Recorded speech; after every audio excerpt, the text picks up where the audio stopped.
যুক্তরাষ্ট্রের president Donald Trump আজ বৃহস্পতিবার বেইজিংয়ের গ্রেট হল অব দ্য পিপলে জাঁকজমকপূর্ণ অভ্যর্থনা পেয়েছেন। এরই মধ্যে চীনা প্রেসিডেন্ট শি জিনপিং এর সঙ্গে তার বৈঠক শুরু হয়েছে। বৈঠকে চীনের প্রেসিডেন্টের সঙ্গে তার বৈঠকে ভঙ্গুর বাণিজ্যিক যুদ্ধবিরতি, ইরান যুদ্ধ এবং তাইওয়ানে যুক্তরাষ্ট্রের অস্ত্র বিক্রি নিয়ে আলোচনা হওয়ার কথা রয়েছে।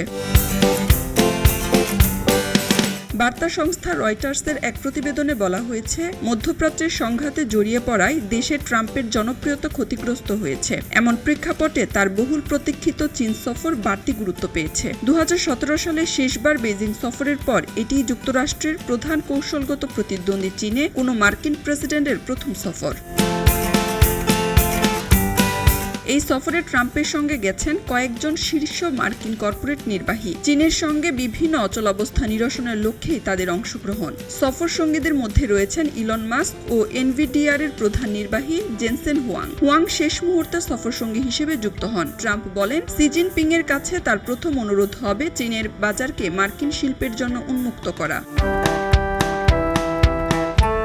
জাঁকজমকপূর্ণ 2 দিনের এই শীর্ষ বৈঠকের শুরুতে বিশাল আনুষ্ঠানিক ভবনের বাইরে লাল গালিচায় শি জিনপিং ট্রাম্পকে স্বাগত জানান। 2 নেতা করমর্দন করেন এবং উষ্ণ হাসি বিনিময় করেন। একটি ব্রাশ ব্যান্ড 2 দেশের জাতীয় সঙ্গীত পরিবেশন করে। এরপর 2 নেতা সামরিক গার্ড অব অনারের শাড়ি এবং ফুল ও যুক্তরাষ্ট্র চীনের পতাকা নাড়তে থাকা শিশুদের পাশ দিয়ে হেঁটে যান। এ সময় ট্রাম্পকে কয়েকবার শি জিনপিং এর পিঠে চাপড় দিতেও দেখা যায়। খবরের কাগজ, নিখাদ, নির্ভীক, নিরপেক্ষ।